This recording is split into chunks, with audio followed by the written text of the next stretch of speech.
Good morning to all. जैसा कि आज का हमारा जो टॉपिक है वो स्पर्मेटोजेनेसिस से रिलेटेड है, यानी स्पर्म सेल प्रोडक्शन किस प्रकार से होता है, तो उससे रिलेटेड हमारा आज टॉपिक है। ये रिप्रोडक्टिव सिस्टम का एक पार्ट है। आज अपन बात करेंगे स्पर्म सेल प्रोडक्शन की, कि स्पर्म सेल का प्रोडक्शन किस प्रकार से होता है। तो सबसे पहले अपन थोड़ा सा इंट्रोडक्शन देख लेते हैं इसका। तो जो इंट्रोडक्शन ही पार्ट है, इंट्रोडक्शन जो है उसके अंदर जनरली जो स्पर्म सेल का जो प्रोडक्शन होता है वो टेस्टिकल्स के अंदर होता है, ठीक है ना। टेस्टिकल्स के अंदर स्पेशलाइज्ड सर्टोलिक सेल्स पाई जाती हैं जो इसका एक प्रकार से प्रोडक्शन करती हैं, और एपिडाइडमिस जो पार्ट होता है उसके अंदर एक प्रकार से इनका स्टोरेज होता है। उसके बाद में 200 to 400 मिलियन जो भी स्पर्म्स होते हैं वो पर डे एक प्रकार से प्रोड्यूस होते हैं। मैचुरेशन पीरियड इसका 74 डेज होता है। इसके साथ साथ में 64 डेज लगते हैं स्पर्मेटोजेनेसिस प्रोसेस में, यानी मैचुरेशन होते होते 74 डेज का टोटल टाइम पीरियड हो जाता है। इसके साथ साथ में इसको रेगुलेट करने वाला जो हार्मोन होता है, जिसे अपन मेल रिप्रोडक्टिव हार्मोन कहते हैं, टेस्टोस्टेरोन। तो टेस्टोस्टेरोन जो हार्मोन होता है वो एक प्रकार से इस प्रोसेस को रेगुलेट करता है। सेल डिवीजन इसके अंदर माइटोसिस और मियोसिस दोनों प्रकार का पाया जाता है, ठीक है। अब थोड़ा सा अपन ये समझ लें कि माइटोसिस और मियोसिस में डिफरेंशिएशन क्या होता है। तो यहाँ पे यदि 46 क्रोमोसोम है तो नेक्स्ट में 46 जाएंगे, जबकि इसके अंदर यदि 46 हैं तो 23, यानी इसे अपन अर्धसूत्री विभाजन और इसे अपन समसूत्री विभाजन कहते हैं। तो अब आगे चल के अपन जो भी प्रोसेस है पूरी स्पर्मेटोजेनेसिस की जो प्रोसेस है उसके बारे में स्टडी करेंगे। जैसा कि आप सभी जानते हैं कि जो भी स्पर्म सेल्स हैं उनका जो प्रोडक्शन होता है, या जो प्रोडक्शन साइट जो होती है वो आपके टेस्टिकल्स होते हैं, यानी जो भी टेस्टिस हैं। ये टेस्टिस का एक छोटा सा डायग्राम पर बनाते हैं, ठीक है।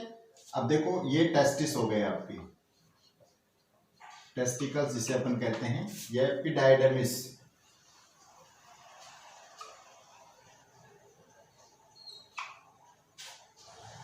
ठीक है।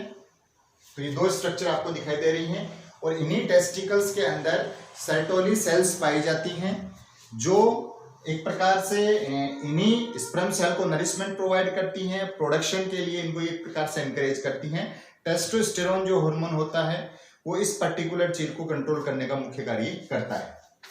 इसके बाद में सबसे पहली जो सेल रहेगी, इस पर्टिकुलर सेल को अपन बोलेंगे स्टीम सेल।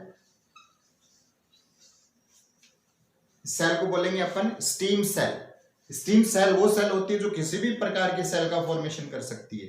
वो ब्लड सेल भी बना सकती है, वो बोन सेल भी बना सकती है, वो रिप्रोडक्टिव सेल भी बना सकती है। जिसे अपन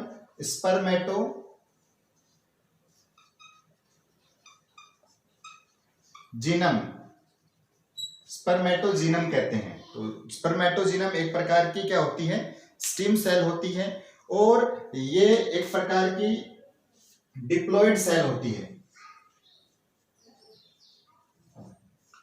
डिप्लॉयड सेल का मतलब ये होता है कि इसके अंदर जो क्रोमोसोम्स की जो संख्या होती है वो 46XY क्रोमोसोम्स पाए जाते हैं, यानी अपन इसको 2N भी बोल सकते हैं। तो 46XY क्रोमोसोम्स इसके अंदर पाए जाते हैं। सबसे पहले जो प्रोसेस होगी, जो सेल डिवीजन होगा, वो इसके अंदर होगा मियोसिस। तो सबसे पहले जब सेल डिवीजन होगा तो मियोसिस नहीं, माइटोसिस, समसूत्री विभाजन होगा। माइटोसिस प्रोसेस जब होगी तो दो प्रकार की डिप्लॉयड सेल का फॉर्मेशन होगा। ये दोनों प्रकार की जो सेल हैं वो 2N और 2N, इन दोनों ही प्रकार की सेल्स के अंदर 46XY क्रोमोसोम्स होते हैं, ठीक है।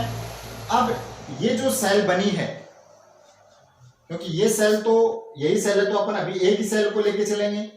तो एक सेल को लेके चलेंगे तो इस पर्टिकुलर सेल को प्राइमरी स्पर्मेटोसाइट्स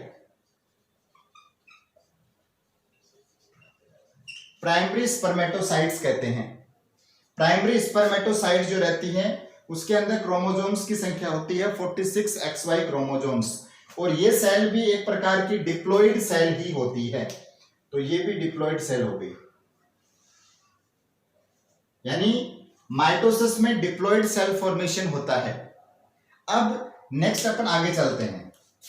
आगे इस पर्टिकुलर सेल के अंदर सबसे पहले मियोसिस फर्स्ट होगा, यानी फर्स्ट अर्धसूत्री विभाजन इसके अंदर होगा। तो फर्स्ट अर्धसूत्री विभाजन जब इसके अंदर होगा तो जो दो सेल बनेंगी वो बनेंगी 1N और 1N। ठीक है।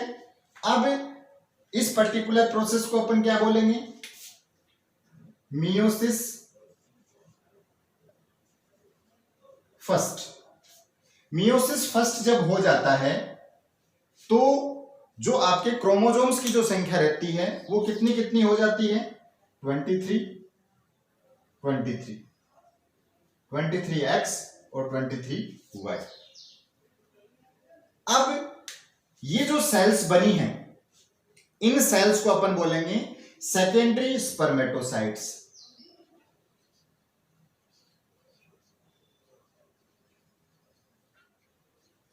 क्या बोलेंगे? Secondary spermatocytes. ठीक है।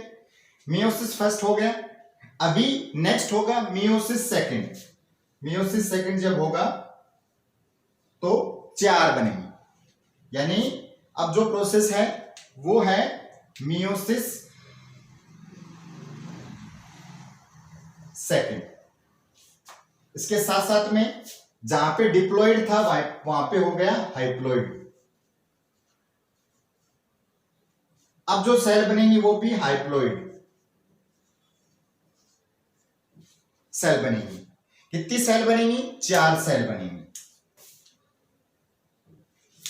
क्योंकि जब सेकेंडरी स्पर्मेटोसाइट्स बना है तो सेकेंडरी स्पर्मेटोसाइट्स 4 स्पर्मेटिड्स का फॉर्मेशन करेंगे। तो 4 स्पर्मेटिड्स मैं यहां पे बना देता हूं, 1 2 3 और 4। कितना कितना है? 1N 1N 1N 1N। Clear? इनको अपन बोलेंगे स्पर्मेटिड्स।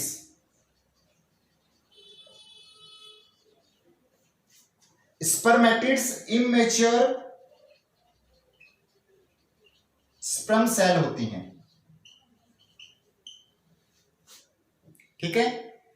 अब नेक्स्ट इन्हीं स्पर्मेटिड्स से फॉर्मेशन होगा मैच्योर स्पर्म सेल का।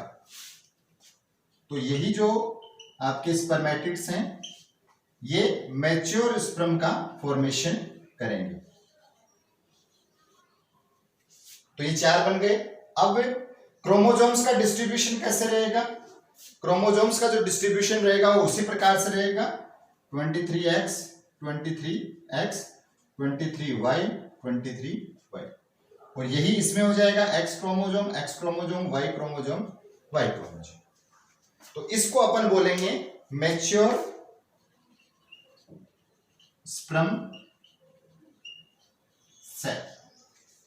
तो इस प्रकार से, और ये भी जो रहेंगी वो हाइप्लॉइड रहेंगी। ठीक है। तो सबसे पहले अपन ने बताया कि किस पर्टिकुलर पोर्शन के अंदर इनका फॉर्मेशन होता है।